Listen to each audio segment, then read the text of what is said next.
everybody, it is nostalgia time once again, and we are back with a familiar friend of ours, the Lenovo Thinkpad Edge E545.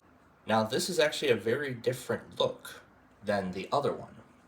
There are several differences. This one actually has the proper Thinkpad label on the cover, and when we open it up, we see we have the proper track point. The other one didn't have this, except I just had to push it all the way down through here just in order to use it. And now when we turn this on, there's going to be another difference. Not that it has Windows 10, but it has a solid state drive in it, which is exactly how I wanted the other ThinkPad to be.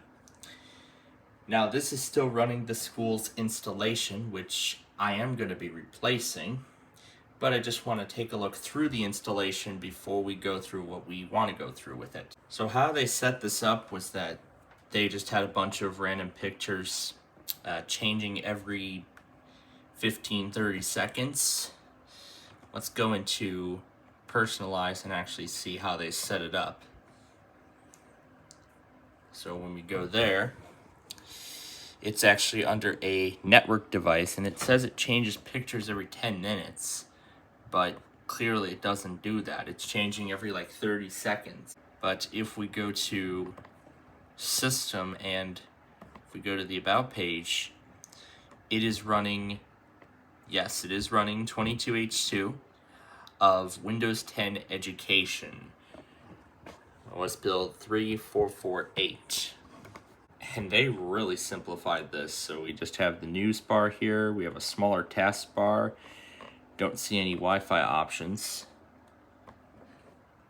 And then of course this is how they set up the start menu with Microsoft Office stuff. Of course they have that Chrome browser. And then they just left some of the Windows 10 apps alone. And they have this splash top thing, which I actually don't know what this is. So it actually just gives some information like special domain settings and whatnot. Now, as I said, I don't want to get rid of this installation. This is the audio driver. Not sure if it's for this specific system. I don't know what the Windows 10 Update Assistant is doing on the start menu, but this is actually quite a unique setup. But if we go to Explore now, so it doesn't look like there's a network device connected, and this is only a 120 gigabyte drive. Now, over here, in addition to that laptop, I got 3 other solid state drives. This one is 480 gigabytes, and then these 2 HPs are 512. So I'm looking to expand the storage of this computer along with keeping this installation for archival reasons. But more importantly, let's see where all those backgrounds are.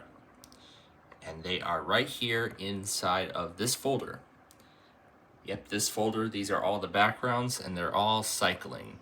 Yeah, I see a little burnout on the screen, but you know what? That's no big deal. I have another ThinkPad, it's in perfect condition otherwise, and that's what's good. Yeah, and they've shortened the taskbar down, and they've also set it to not show all the time, only show when the cursor is on it. And then they've also disabled Cortana, which basically no one uses anymore, and also most likely it's because of the group policy they set up. But we're going to be replacing this installation. And how? You'll see. Now what we're going to actually do is we're going to replace the hard drive, and we're going to expand the storage of this machine. But first things first, we got to shut it down. That is especially important when it comes to working with machines of this kind. And wow, I see the shutdown time is much faster than that other one already. Alright, so now that the machine is off, now we gotta figure out where the hard drive is. Looks like Lenovo tried without removable screws, like in many other products at the time. And we should now be able to open it. Yep, there we go, it's coming open.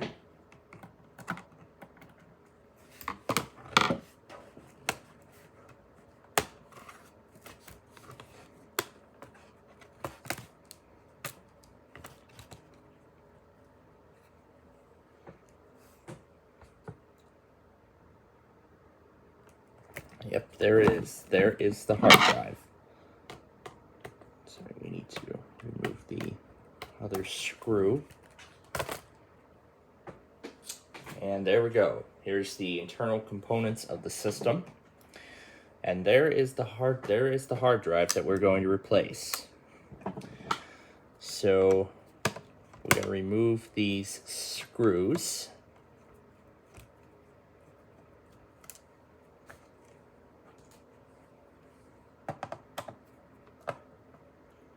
Which hold the caddy in place. And then we should now be able to pull the hard drive out.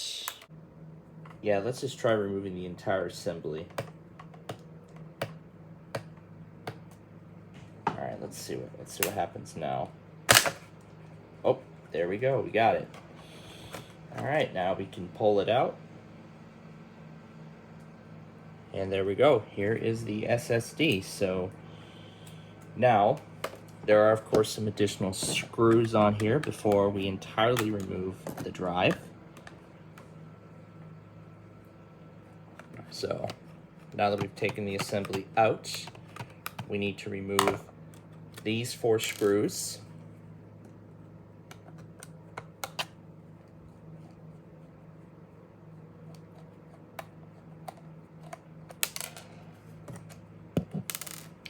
And I gotta make sure I keep the screws.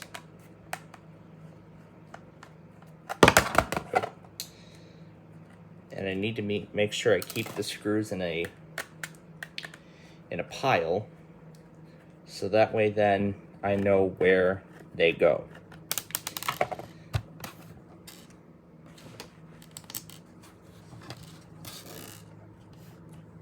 So now with all 4 screws removed, we can now go ahead and remove this SSD. I gotta see where it comes out.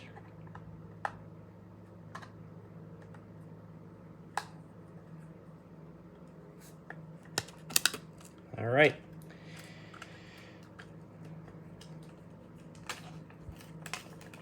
And there we go, the SSD is out. 120 gigabytes. No, I'm not dealing with 120. So what's gonna go in here instead? This 480 gigabyte drive. As like I said, I wanna expand the storage of the machine. So now, let's make sure that this is in the same way as the other one. All right, and now we can start reinstalling. We can now reinstall all the screws.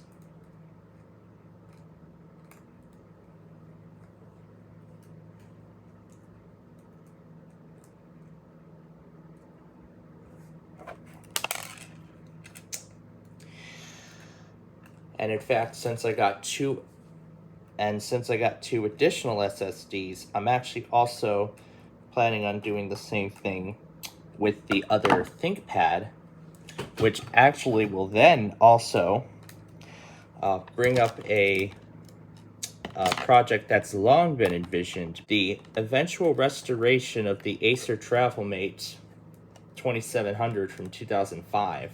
So now that I have spare SSDs that I'll be using in these machines now, what I'll then actually be doing is using one of the hard drives from the other machines that I have, because I also plan on converting the Latitude, its hard drive, to an SSD, planning on installing one in there as well, and possibly the Vostro, but the challenge here is that I need to make sure that I have a proper backup of its factory recovery, which is almost impossible now because it's not detecting the recovery partition anymore, as you've all seen earlier in the series. Yeah, as such, even as I put it back on Windows 7, it's no longer detecting the recovery drive. So as I continue to reinstall the hard drive, I'm now creating the Windows 11 installation media using the latest version ISO that was downloaded. We're going to use MBR because that is a 2012 machine. And now let's make sure we get other settings. Yep, we're going to remove the requirement. We're going to disable data collection and encryption. Yeah, this is a USB I use for college, but I'm going to use it for the purposes of the setup. There was another blank USB. My father took it and he never gave it back. He took that blank USB for no apparent reason and he never gave it back to me. There's just so many backdoors you can do on Windows 11.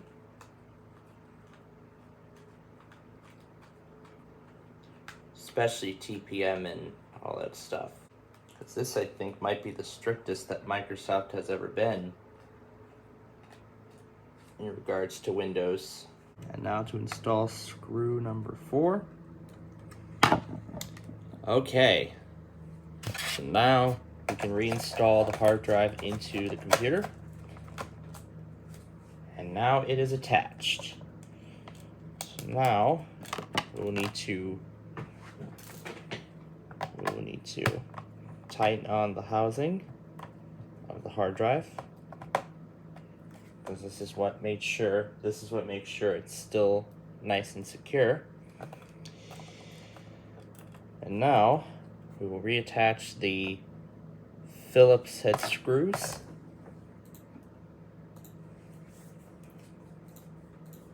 That's right, I want to miss my cue.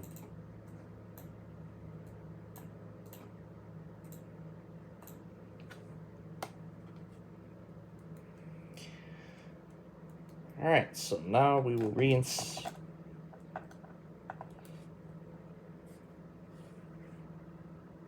Alright, now we need to reinstall the screws that hold the hard drive in place and that keep it in place.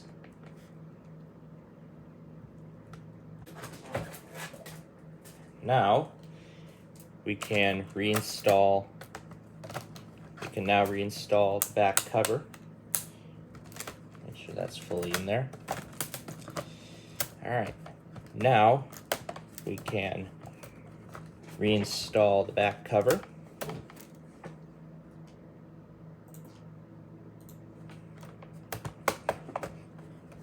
So make sure it all snaps into place before I reinstall the screws.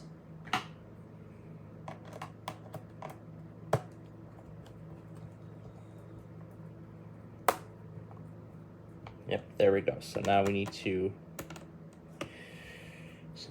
tighten the screws.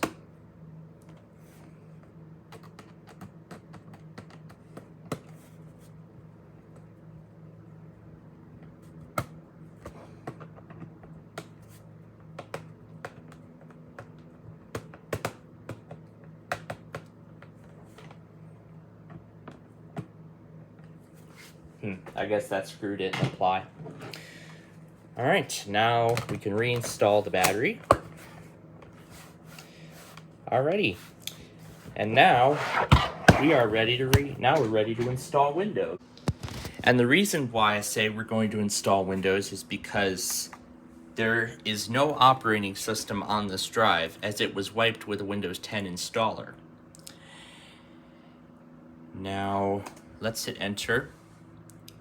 It says configuration changed, reboot. Yeah, that's because I changed out the hard drive.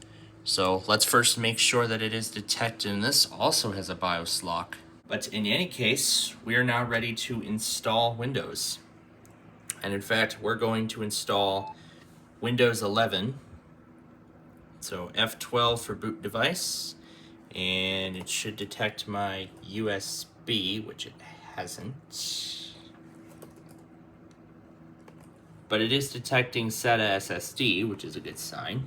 That's strange, because it was detecting a because it was detecting a 3.0 USB on the other one. There we go. There we are. Now it's detecting the USB. And there is the Windows 11 logo. So we have correctly reinstalled the hard drive into the system, which is great.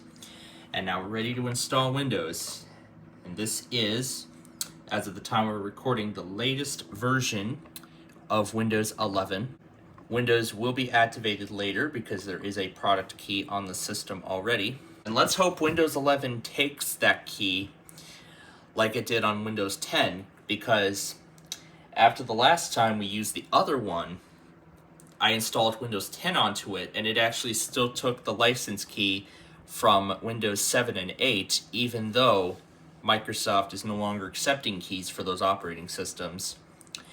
Now, because this computer came with Windows 7 and 8 Pro, we're going to have to install the Pro edition of Windows 11. So this will officially be my first Windows 11 Pro machine, because mainly all my other machines are running Windows 11 Home. And of course we're doing custom because there is no operating system, and yes, the drive has been detected. I mean, it's only showing up with 40 gigabytes less, which I find kind of weird, but I guess that's the way it goes. So anyway, now here we go. We're installing Windows 11 onto this ThinkPad. Now, of course, this is going to take a while because it's running on older hardware, so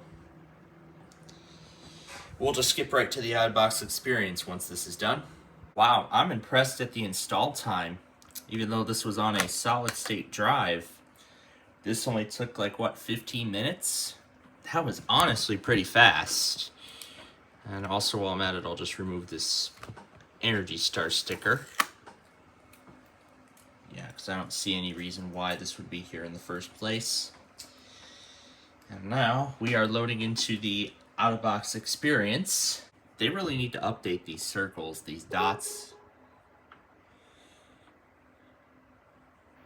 Well, that's kind of a slow video.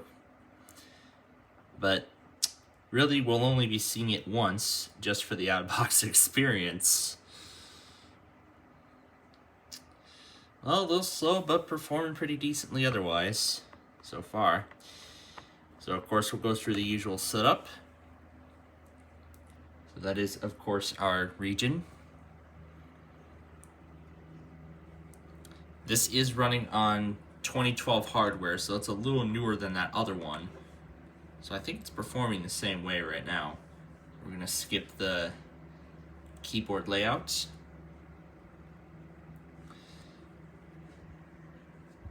And now we need to connect it to our wireless network.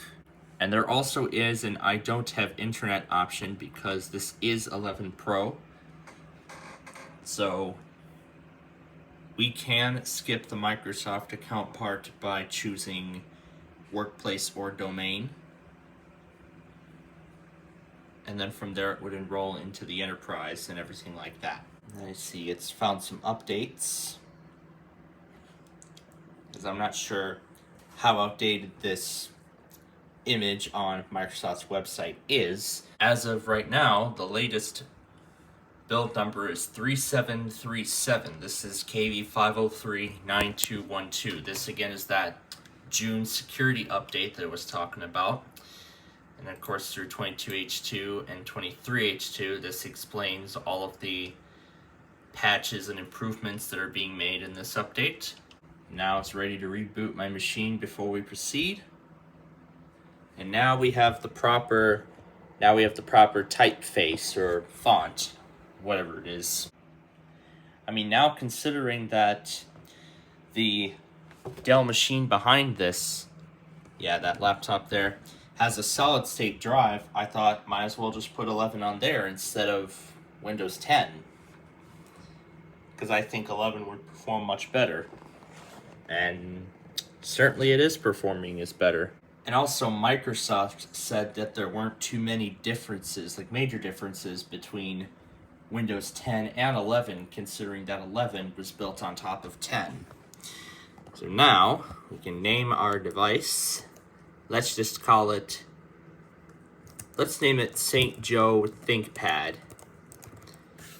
because that's where I got this from. So we'll go ahead and we'll hit next on that. And now it needs to do another restart to apply the changes. I heard Microsoft recently started blocking the fake Microsoft account bypass, the knowitThankYou.com, example.com, and then a random password to just get past the Microsoft account screen. It doesn't let you do that now. But here on Pro, we can just hit setup for work or school, and then it will let us create a local account, which apparently does not let us. So yes, Microsoft did indeed block the knowitThankYou.com thing, so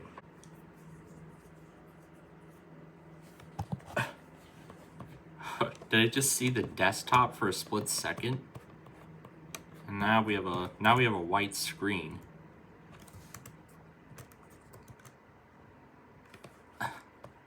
I don't know what kind of mode I just entered, but I'm literally in like a sort of interesting developer explorer mode or something. You know what? Let's just attach my personal account like they want. Restore from your last backup. That's my old machine, but we're going to be setting it up as a brand new device. There were some other devices that I had. So we're just going to set this up as a brand new machine.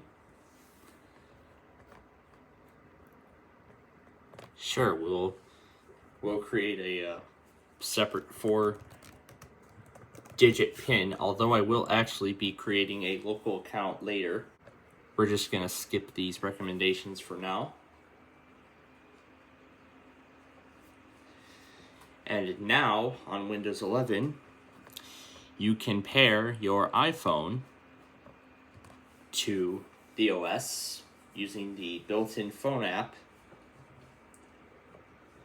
You can keep your phone's photos safe with OneDrive, but no, we're not going to do that. You can bring your favorites over. As I said, this is going to be a brand new installation, so we don't want any stuff coming over. Yeah, you've landed a free trial of 365 Family on Windows 11 Pro. Sure, I'll take work with Excel on the go. No, this is just about Office and get your first month of Xbox Game Pass. No thank you. No thank you. Alright, so now it's going to do one final check. Alright, and now we're off to the desktop. We're getting things ready for you. Almost there. And here's the desktop. Of course, it comes with all the Windows 11 bloat. Just lovely. And I can already see it found a lot of the drivers already. So I see it already found the AMD display driver and installed the proper software for it. However, the time zone is not correct. And also, I will be putting this onto a local account.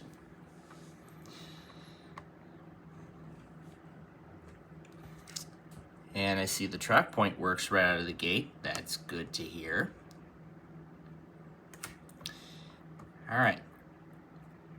So, we're going to do a couple of things here. First, we're going to change the time zone to Central Time.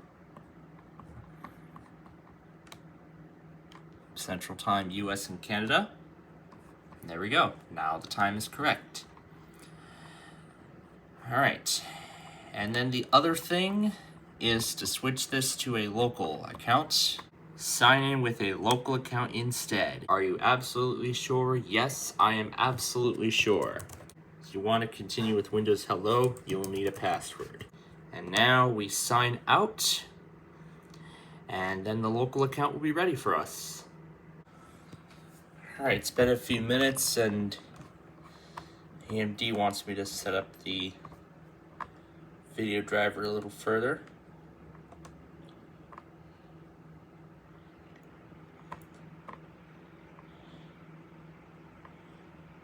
So I can see the display has already been detected, which is a good sign. And I can see the battery is charging as well. However, I see one drive has also been detected. So I just need to sign out of that. And then I'm also going to remove one drive from the system and create another local user.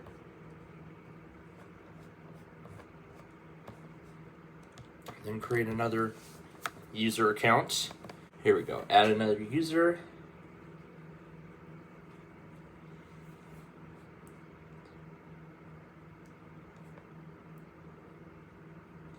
Add a user without a Microsoft account. And we'll just name this one admin without a password. Without a password.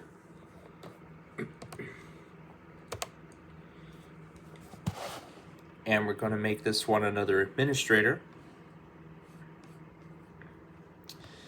All right, and now we will sign out of this account. All right, so now we're in the temporary admin account, as I like to call it. Now we're going to head back to that page we were at before, and we're going to remove this account from the system. And I can see that a lot of the proper drivers have already been detected.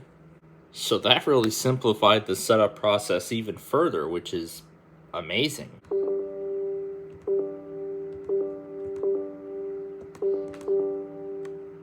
So yeah, it's just amazing how highly simplified this setup process is. And then this is going to be the permanent account. All right, and now the local account is all set up.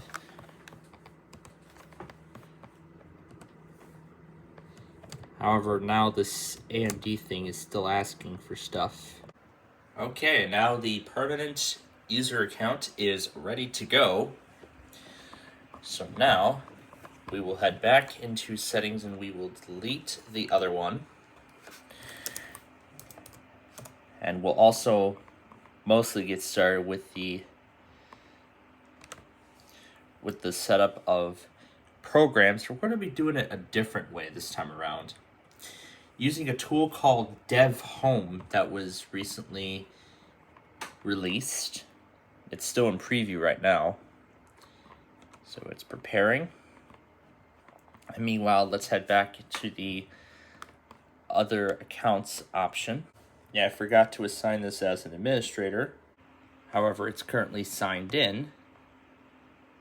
So we have to go back to the admin and then sign out there. Now we can hit remove. And now we can erase that account from the device. Update app installer. We can use this tool to install applications. So then we're going to install all our programs with this tool. However, not every single one is included yet. So I'll just do what we can and then we'll have to do the rest manually. So here is the app installer. We'll update that. And then we need to restart Dev Home. Build 2861. So it's a little bit of an older build of Windows. So we're going to need to go to Windows Update and run a check for updates. And then we should be getting the June 2024 monthly security quality roll-up. And meanwhile, I'll go ahead and plug in my flash drive, which actually contains the factory backgrounds that I carried over from the Windows 7 factory installation.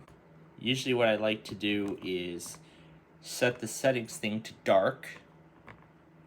Oh yeah, I love dark mode. And I like the accent color on just about everything.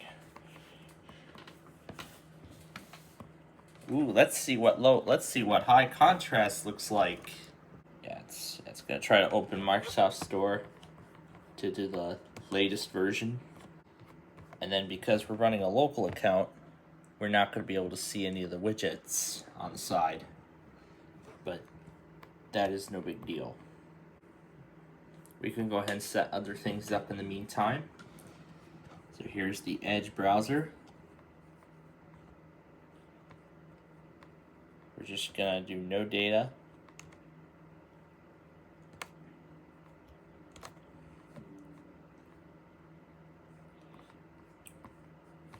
I like the default. And now we start getting all the news things and stuff. And then there's some of the other stuff that we saw earlier.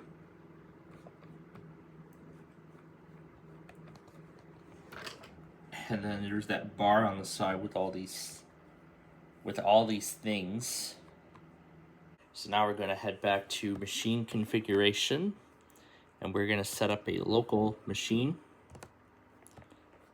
I'm going to skip the repository, and we're going to type in a selection of apps that I want installed. So Audacity is going to be the first one on the list. There's Music Group and Audacity Team. And here we can actually choose, the farthest below we can go is 3.0.2. We're going to install the latest version of the program. And then next on the list will be VLC, which is the media player that I actually use by default. Now there's actually multiple ones. There's the Universal app, and then there's the standard one. The latest is 3.020. 3.021 was just released, and a few of my machines have already been updated to it. So let's see, what else is there to install? I don't think it can handle OBS, but we'll give it a try. So we'll install Winget. And I see this is actually a fully working ThinkPad now, because now the left control actually works. So this is so much better than the other one, and now it's running the latest version of Windows, and it'll be much more secure moving forward. So there's that. So let's install Google Earth. Yeah, I think only free apps are available on here. I wonder if StreamWriter made its way into the preview. No, it did not. Okay, so it looks like I'm going to have to install that one manually as well. Let's see, Windows Live Essentials. I don't think it's on here. Yeah, it definitely isn't, because that's an old piece of software. So there's a global version of this program, and that's the one we want. So let's start the installation, and those are the apps that we're going to install. However, what we're going to do is we're just going to install them all at once. So StreamWriter is an app I have been recently introduced to. The latest is version 6. So I'm going to do the installable setup because this is a 32-bit machine. So we're going to go ahead and start the installation. I will not do any of these.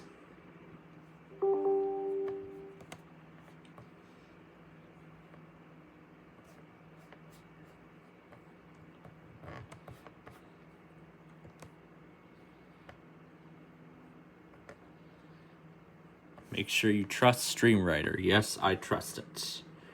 So keep that, and we will start the installation of all those apps. And then we will just let it all go.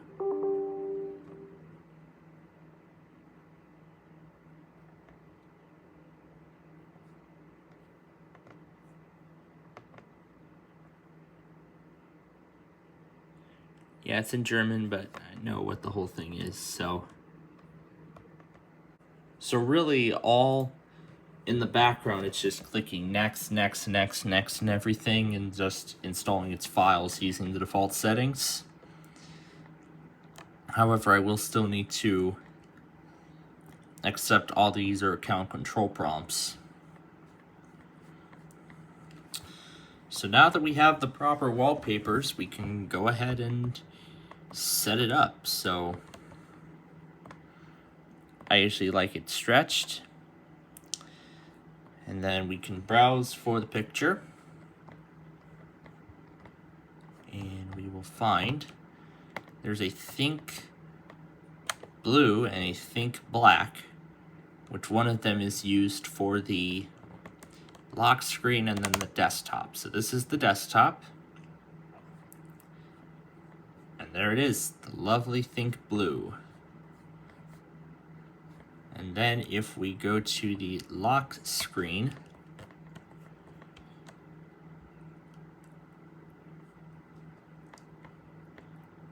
we'll change Spotlight to a picture.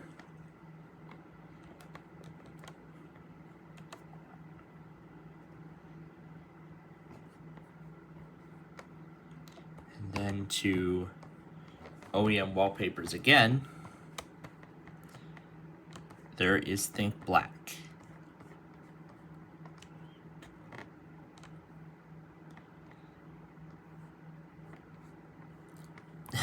Waiting for Windows Installer. Windows Installer is busy installing other applications. So, that pretty much completes the setup. So, this is it. Another Thinkpad E545 restored. Now it's running the latest build of Windows 11, which is absolutely amazing. So now I can continue to run Windows on this thing for the foreseeable future, which is amazing. So with that, that's basically it. So that's the first computer getting an SSD treatment of many. Because there's actually another ThinkPad downstairs that's going to get the same thing. And I'm also planning on converting the Latitude to solid state as well. And I'll be giving that one Windows 11 also. So a lot to look forward to with these machines as we prepare them for the future. So, in our next episode, we'll actually be taking a look at another one of these new machines that have been added to the collection, or specifically another HP laptop. We'll take a look at its restore process and we'll look at its factory installation. So until next time, thanks for watching and we'll see you in the next episode.